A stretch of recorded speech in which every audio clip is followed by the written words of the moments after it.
Celtics Talk podcast is presented by 24autogroup.com. New England gets more at 24. What's up, everybody? Kayla, you can keep eating. If you're listening on the audio version, you can't see. Kayla has gone into. There's a little Friendsgiving here tonight. Kayla, I'm sorry. Kayla, we are a PG program. I know. I'm sorry. this dessert is not PG program. This dessert is fire. Sarah Cordero, one of our I would just say associate producers, and she's amazing. She is always, I want to say, like, down through the years, whether we were in Burlington or here, she's always had the best snacks.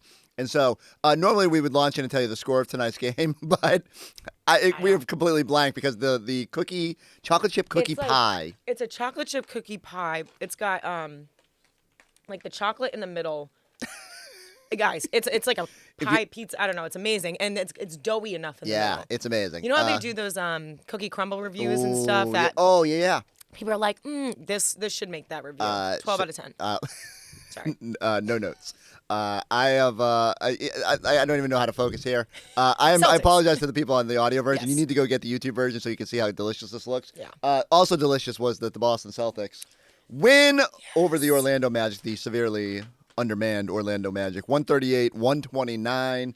Celtics pushed their lead up as high as 26 points, and then it got a little interesting. But Kayla, they get to the finish line, back above 500, back feeling better than we did after Friday night's game against the Brooklyn Nets. Oh my gosh, 66 bench points.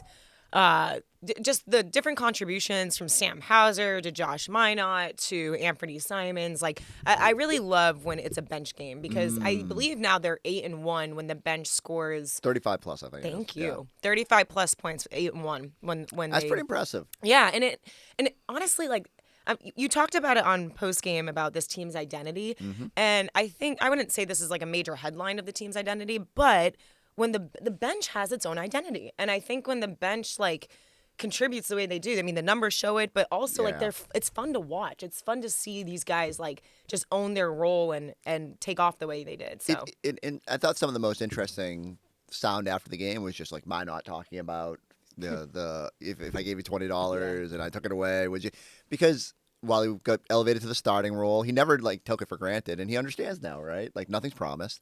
Anfernee Simons, starter in Portland, now coming off the bench. I'm sure he sits there and is like, man, I'd really like to be starting again and showing what I can do. But they're all just sort of leaning into their opportunity. Was it hard at all to not be upset about it at the beginning, or to feel like I made a mistake, or like I did something wrong to move to the bench? Or is it from the beginning you knew it was going to be like fluctuating? If you were poor and I gave you $20 and then instantly took $20, you never really felt like you had it, right? So it's kind of like, I don't know. Like I said, it was just like, yeah, it was nice, but I don't know. I mean, I kind of am used to, this position, so it's not like anything insane.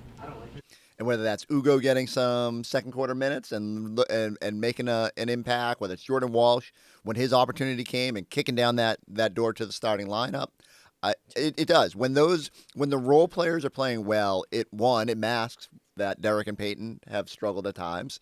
It masks that, or it accentuates that starters have been pretty good overall, Friday night notwithstanding. And, that's all it takes. Get a little something from your bench.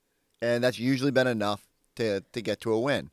Now, I wish they had done it over 4 quarters, but in the big picture, that is the beggars story. can't be choosers. That is exactly. That should be the is that the headline? Forget the bleed green or different here or whatever. It should be 2025-26 Celtics. Beggars can't be choosers. Yeah, exactly. Because take it when you get it. I keep saying this. I am more of a process over results kind of guy. Like I'd rather see good habits and building towards something than necessarily wins. But sometimes you just take a win. Like this wasn't always pretty, and yet there were a lot of pockets of this game that were like the 48-point second quarter and the dominance of that frame. It's like, okay, yeah, this can be fun when they're clicking. It's weird too because I there were so many moments in this game, even I would say more so third quarter and beyond. I was like, wait, okay, so they have a really comfortable 23 whatever point lead at the half, and I'm like, okay, cruise control, and then all of a sudden the fourth quarter you see Orlando having a ridiculous day, like just drilling everything. Hey, Jet Howard. Yeah. Chill, bro. Yeah. Like, it's just an NBA game. Yeah. We get it. You're trying to make a point. You're a former lottery pick, but oh my God. Career night for him. 22 points was higher than his career output. And his career output was? 21 points was his highest game. And like this season, I think he had 40 points. No, but before his career high was like 12. His career high was 21. Okay. Yeah, okay. so he outscored his career high in the fourth quarter. In the fourth quarter of tonight's yeah. game with the Next 22 level. points, so 22 of his 30. And we're not here to give him praise, but we will here to. I mean, when a dude goes off like that, it's true. We'll recognize it because all of a sudden they cut it to 6, and I'm like, wait a minute, where did this game go? Like the Celtics scored 80 points in that first half. And this was the most points they scored all season. It's also the most points they've given up because the bench on both sides was ridiculous. Second most second quarter points in team history. Wow. Which, like, think about that. That's like pretty crazy. 48 points. They were really good in that second quarter, and ironically, we'll save that. We'll get to why they were good in the second quarter. What is your headline? Okay. I don't know if this is verbatim what I texted. I wanted to see I was like, where's my phone at? What is my headline? I'll keep it as you want me to simple read as it? JB. So it was JB message. I made it too complicated. This is my problem.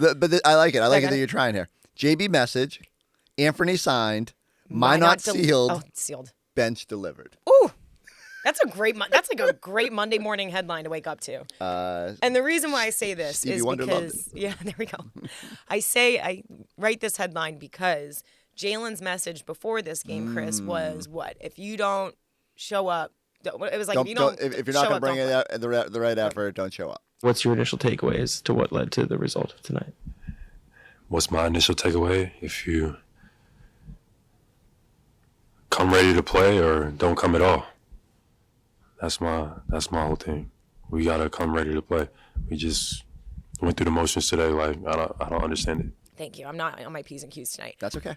But that message was very, very much so not only delivered, but it was received. And signed, sealed, delivered, the whole bench. I mentioned those guys specifically, Anfernee, as well as Josh Minott, because they stepped up in big ways. And, when you have your leader who's now scoring 8 games so far this season with 30-plus points, he had 35 here tonight, but he needs help. And he's also, creating the expectation for everyone else to say, look, it's time for not just me to show up, but for everybody to show up. And they did. And we talk about those 66 bench points, but also Jalen contributing the way he does night in and night out, 35 here tonight.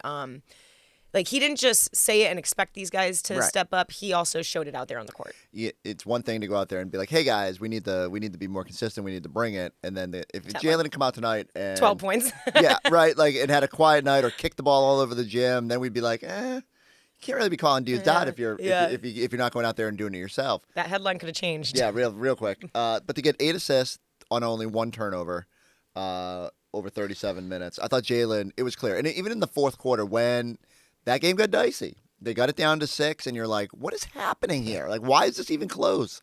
And JB just was knocking down threes, getting to the basket, doing the things that good leaders do. Thought in one way he helped light the fuse in that second quarter. And then I felt like he got him to the finish line. And so that's all you ever ask from your leader is when it gets a little gritty, can you find a way to get your team to a win? And JB most of the season has been doing everything in his power to get this team wins. Now, he's not been absolved from blame. The game against Philadelphia, misses the box out on Oubre. That play was big in tilting that game. Yep. And Jalen was the first one to come out and be like, hey, I got to be better. But it felt like the other night you could tell he was frustrated that was not an acceptable energy level from the Celtics. They did not play any bit of defense in that game, and they led a team that has shown it is not one of the elite in the NBA. They have some talented players, but that was a little bit embarrassing for them to be outplayed the way they did, especially on a night that we have Celtics post up and have to talk about the game for 9 hours. Did they not know that we had Celtics post up that night? I thought we told people. We wanted that was the after party too. And so, okay. It's very good to see Jalen essentially not only call out the team, but then back it up with his play. Yeah, I think. And we keep saying this on the podcast because it's true, and I keep saying this. I should say for me, he's not underappreciated. But I also don't know if he's getting the hype that he deserves because really, going into this whole year, everyone was questioning, what is Jaylen Brown going to look like without Jason Yep. Tatum? Can he form and evolve into being that number one guy? And he's doing it, and he's not even going to, he got into the officials a little bit. He stopped, even against Brooklyn. He did get that technical. He did get that technical. But you know what? I don't mind a little bark back sometimes. Like, he's trying to vouch for himself, but I just think what he's bringing night after night after night is like, this guy is, and Eddie talked about it, becoming that number one guy. Can he be that number one guy? And I think it's a long season, but he's proven it right now. Yeah, he's been great. And the running joke, of course, with us on the pod and on our shows is like, it takes us forever to get to Jaylen. It's always somebody else who either has a good night. That's what I'm saying, like underappreciated yeah, a little. It's not that he's underappreciated. It's just maybe, but again, maybe we do take it a little bit for granted. That's like the just right how good phrase. he is and how good he has been in this role, and good for him for doing all the leadership stuff. Even tonight, afterward, he does the walk off with Abby, and then part of tonight at the Garden, they're celebrating Heather Walker. Former PR leader for this team, and passed away a couple years ago. And then it's moved for Heather night, and so Jaylen goes over, sees her husband Steven, her daughters. He gets it right, and that matters. It matters that your guy is aware of these things, and it's what good leaders do. That they lead on, off the court, everything, in every which way. So kudos to Jaylen. You want my headline? Please. My headline is the Celtics survive tonight without Neemi, but True. can they do it long term? So we don't know. Do they have to? We don't know the diagnosis. As Kayla goes in for more cookie pie and makes me super jealous. She knows I'm about to ramble on my headline. I'm She's saving got you. she got a break on it. Yep. Go for it. Talk your headline. So, Neemi Queta, actually fairly good start to this game. Had a trio of buckets early. Was going up to block a shot, landed awkwardly, limped off.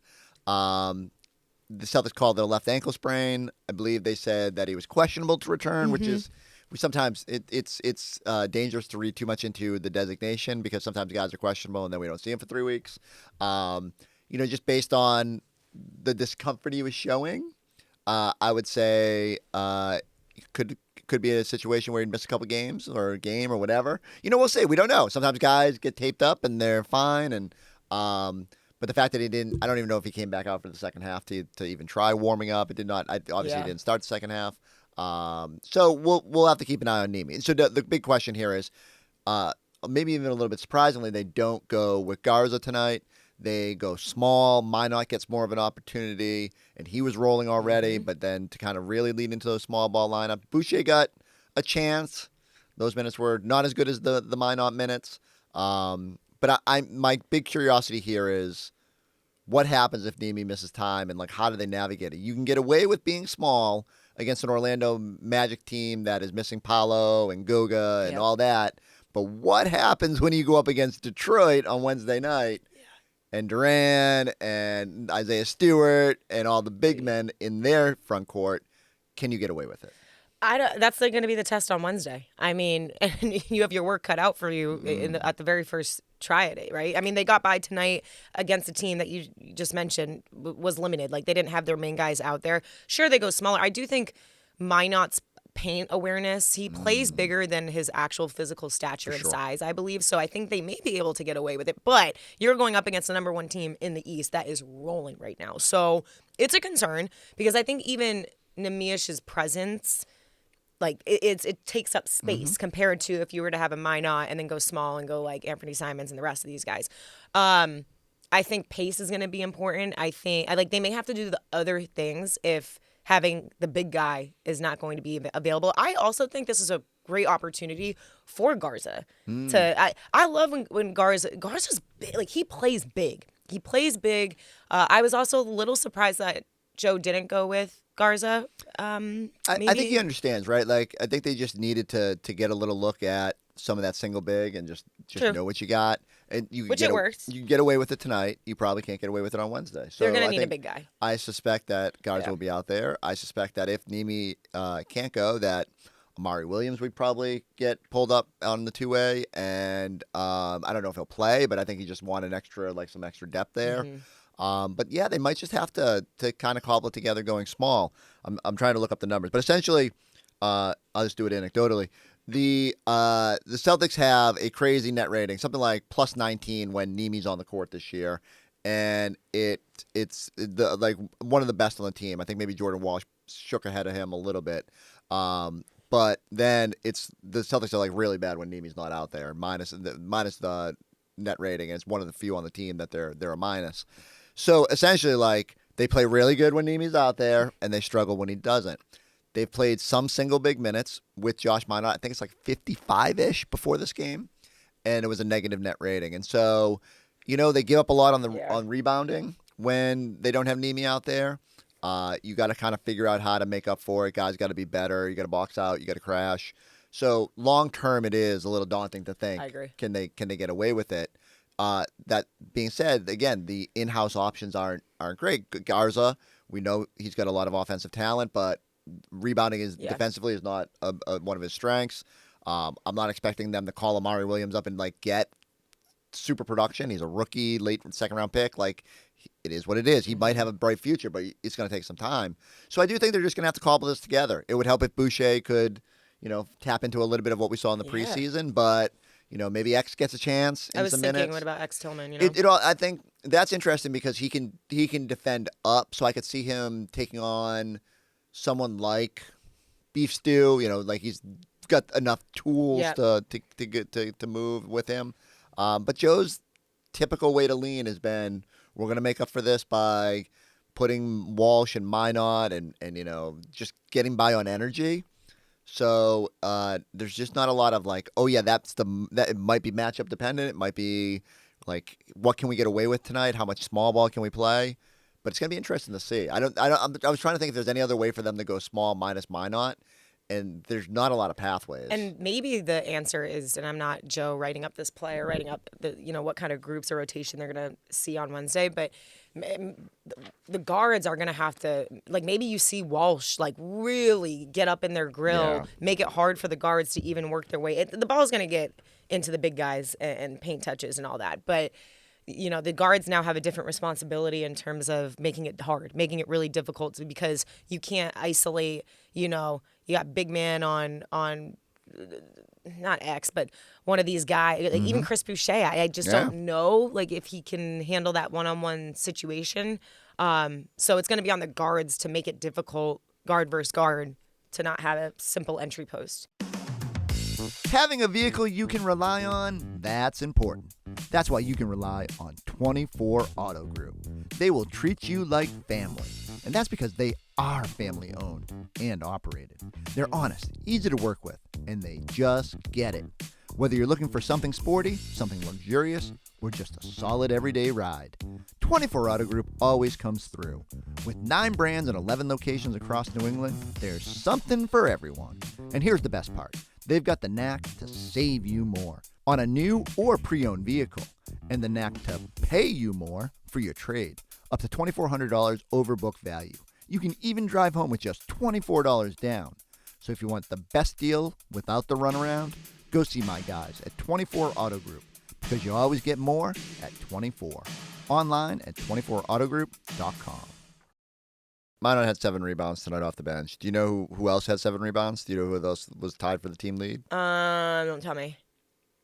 Is it Sam? Derek White. Was it Derek? So, I mean, again, it speaks to it, right? Like, that's probably the way it's going to have to be. Yeah. Derek and Peyton had 12 combined rebounds, 4 on the offensive side. That they need to be more on the defensive glass. Anfernee Simons had 5 defensive rebounds, too. It's pretty impressive. They did get out-rebounded tonight, though, on the and offensive that was my point, right? Yeah. Like, so even on a night where you don't have Wendell Carter Jr., Goga, they still get out-rebounded 44-37. Now, some of that is missed shots and offensive like Orlando had 18 offensive rebounds. But you need to be better, especially against a team like Detroit. Yeah. So it's just interesting. I wouldn't go so far as to say like Neemi is the most irreplaceable player on the team, which is weird to say, to even think about it when on a team that has Jaylen Brown, Derek White, and Peyton Pritchard. And yet, because of the depth issues, it feels like Neemi's really important.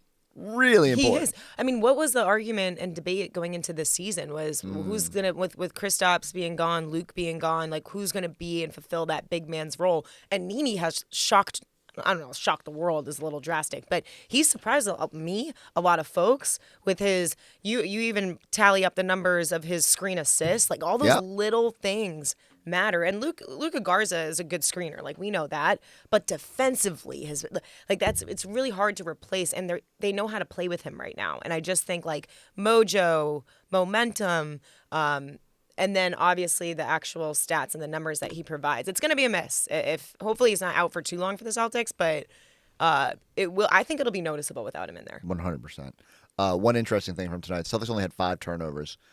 Based on the number of possessions they played tonight, I believe this was the least turnover game in the entire NBA. I thought I saw that they were in the 100th percentile tonight, and they only gave up 5 points off of turnovers. And that's the way you can maximize. If you do have to go small and you just put a value on ball security, they got the shot margin was crazy. I mean, Orlando gets 100 shots versus Boston's 88. Joe's not going to like that.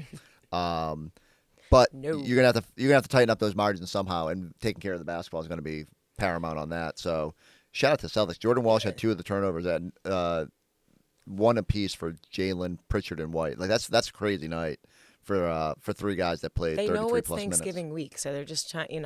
We're Look at you. we're I'm on. Yeah, Just bring we're here it to all bring the together. thanks to the Celtics and the turnovers, because after Brooklyn, I can't see a turnover-prone kind of game. So No. Thanksgiving week, the Celtics were thanking the fans. I want to say thank you to Joe Mazzulla for playing Ugo Gonzalez. 9 Yes. minutes, 12 seconds. I've been big on the please play He is Ugo. such a spark, Chris. I mean, right?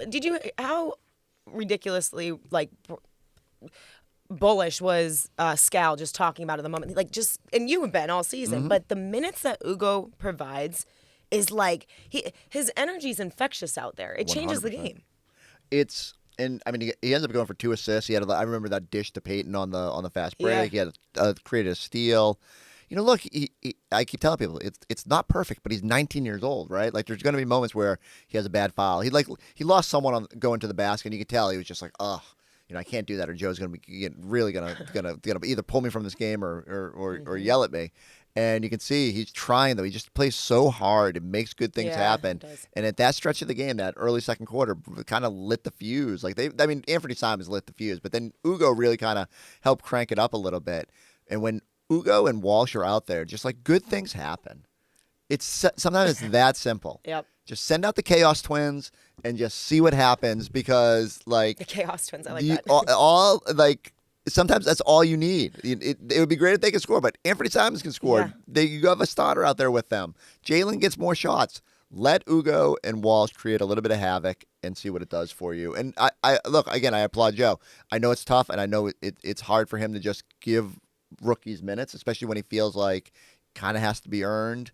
But like Ugo, to me, if we're going to take a step back in the 10,000-foot view, I need the Celtics to be working to make sure that Ugo is ready whenever this thing kicks to the next gear. The fan base loves him, and I also love what you mentioned about him, like kind of being pissed off or ticked off when he doesn't make the play that he wants to, because him and Jordan Walsh, who's now earned his way into a starting role, they know what it's like to be DNPs. They know what it's like to not get the minutes. So any type of minute that they get out there, they want to make the absolute most, the best. And that's why they're some of the most feistiest guys defensively that creates havoc. They create havoc. And when you don't have all the minutes in the world, you care so much about making those hustle plays, pushing the ball out in transition. And that's why it's almost like a blessing for the Celtics that Ugo takes pride in that, because it affects the game and impacts the game. You got to have a balance, right? Like, I know everybody wants everybody to be able to score and knock down threes and do all this, but sometimes you just need a dude who will go in. Just need a grinder, and to me, like when I watch Ugo, I think that is a all defense player in the making. Yeah. Just let him go figure it out. He's going to have mistakes. Just let him find his way. But he's been one of the bright spots here in the early part of the season, even in limited reps, just like when Jordan Walsh got his opportunity. It's all what you make of it when you're out there. Amen. And these guys Well said. are trying to make the most of it. But again, it's against a dilapidated, shorthanded Orlando team. What happens on Wednesday night or Wednesday early evening when they play the Detroit Pistons, who could have a 13-game win streak by that point? We are on the air at 4 o'clock. Early. we're gonna have to set an alarm clock or something. Like, I mean, I know. up, I'm gonna need a reminder. yeah, like just someone was just like during the day, just like send us a note. What time do you wake up in the mornings? Because these games will end late. So like, what time? I was up at 6 this morning. Wow. Okay, that's way better than me. I really take pride in my 8 hours, 9 hours. Normally, it's a little bit later, especially after game nights. I will sometimes linger a little bit, but I hear the kids get up in the morning and going off to school. So like, it's like I used to feel real dad guilt, like I should get up and help them. Now they're old enough where they're out the house and on the bus by 7. I'm like cruising. Me and the dog are Good chill. night. The dog gets up, has breakfast, and then he comes back to bed. Oh, excuse me. Mom feeds him, and then he comes back in bed with me. We're awful dog people who let our dog in bed, and he takes up a good chunk of it. So but Kemba gets that. I was gonna say I keep forgetting that your dog's name is Kemba, which is the best thing ever. Look, I'll have to start my morning routine a little bit earlier. Okay. Time to wake up. I'm a brat. I used to be up at like 5. Now these late night Celtics. No. Now it's like 7:30. The alarm goes off. There's nothing wrong with that. No, but I push that snooze button till like 9 sometimes. It can. 7:30 sounds good. What time are you actually out of bed? It can fluctuate. That is my problem too. Yeah. And if someone got in the comments the other night because me and Abby went off the rails a little bit, and they were like, "There's not enough basketball talk here. If you're look, we're done with the basketball portion of this program. You can see yourself out if you're done with the basketball portion. We're going to talk about a little human stuff now for a moment, since we're all shared existence here. Yeah. I had to remove my phone from the bedroom because I found that when I woke up, I would reach for it and I would just be like scrolling Twitter. Where do you put it now? Leave it out on the hutch. Good job. Do you really? Yeah. That's Only thing is, I worry that I'm gonna miss a phone call. You'll be all right. Like if it was an emergency or something like that. Yeah. I mean, most of the people are in my house. No, at that's that point, impressive though. But yeah, like it was bad. It was like I'd wake up and then I would linger there because I'd be looking at the phone. That's what I do. So if you need I should try to do that. even if you just move it from your bedside, put it a little further. Make yourself get up to get the phone. I was gonna say now you're forcing yourself to get up and you're up. So you if might as I well be really. up. If I really want to go on Twitter, if I really want to check the YouTube comments and watch someone yell at me about not talking about enough basketball, Boom.